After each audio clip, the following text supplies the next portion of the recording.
Welcome to the Woman Angler and Adventurer podcast, inspiring real women with a passion for fishing and the outdoors to go get their adventure on. Now, here's your host, Angie Scott and Barb Carey. Welcome to another episode of 5 Minute Friday. This is Barb Carey, and today we're talking about shore fishing. Shore fishing has been a very popular topic. Ice is gone or almost all gone, and people are getting out fishing from shore like crazy, especially because everyone's going stir crazy with all the weird stuff happening in the world. So I'm just going to do some quick tips for you. You got to have a system to haul your stuff. This little beach cart that this belongs to Ricky, actually. You have to get all your stuff to where you're going. So this is a great setup for a lot of places that you go to fish. But sometimes it's not practical to be taking a big cart like this. So this is what I use. I just have this little rod holder. I can carry it with one hand. In my other hand, I'm going to have my Minnow bucket in a 5-gallon pail, which is also going to be my seat.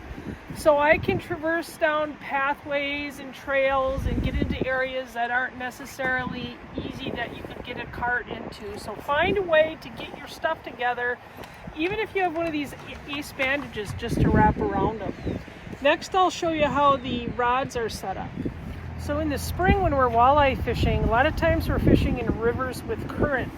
So there's a couple different kinds of setups you want. You want to wait that when the fish take the bait, they can't feel this. This sits on the bottom of the river, it holds in the current.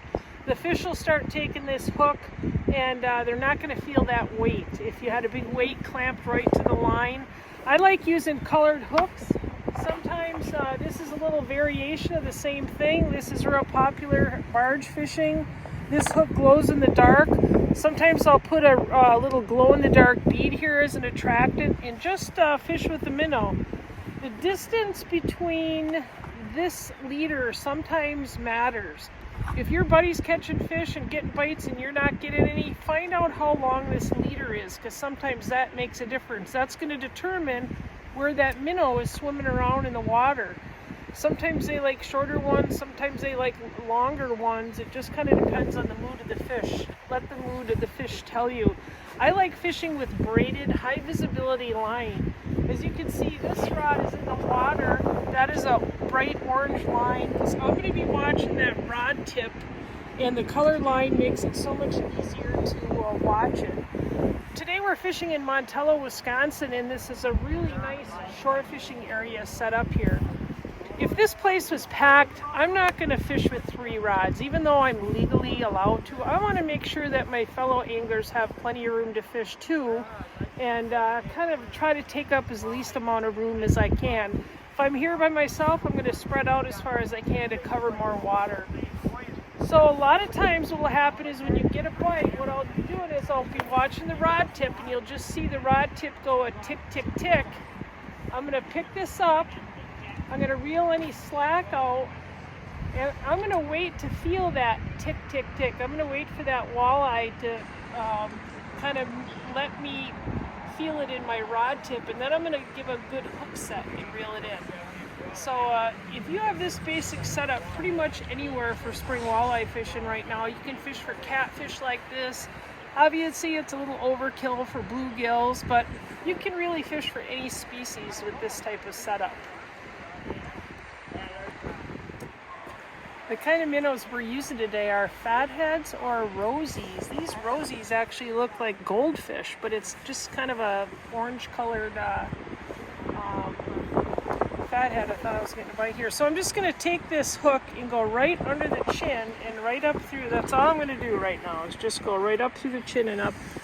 Now, another variation of this is to use, instead of a regular hook, to use a floating jig head. Now, if you're hooking the minnow on a floating jig head, you hook it the opposite. You go from the top down.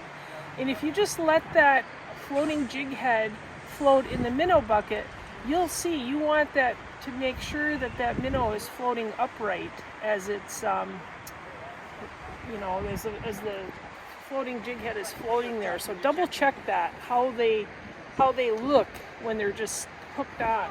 You want them to look natural. One of my favorite rods to fish, shore fish, is this long 9-foot rod. And this may seem like overkill, but there's a lot of places that we fish that have a bunch of rocks and a bunch of snags. So when I cast this out, when I'm pulling it back, I can lift it way up in the air and start reeling, and that line is going to come way up and it's going to avoid all those snags. So when everyone else is retying and getting stuck and snagged up, I'm able to come right over all those snags. You can also, this is such a versatile rod. I use this for shore fishing for salmon, for steelhead fishing, and shore fishing for walleye. So, and this rod is actually 9 feet long. One of my favorites. It's a St. Croix Avid. It's a 9'6" medium light power with an extra fast action tip. Because when this is sitting in the rod holder, I'm going to be watching that rod tip up there, and you're not going to get a whole lot. If you look up at the rod tip there, you know, all you're going to get is like a little tiny twitch to the, so you want an extra fast action rod tip for that. I do personally anyway. So these long rods, you can cast really a lot farther. What I'm looking for here in this situation, it's not necessarily how far you cast, it's where the current seams are. Whenever there's current, it's going to draw fish in, and you can see the river's going downstream, but there's areas close to the pier that the water is actually flowing in the opposite direction. So finding those seams where the current boat switches from one way to the other, that's the area that holds a lot of fish, and those are the areas you want to try to cast to.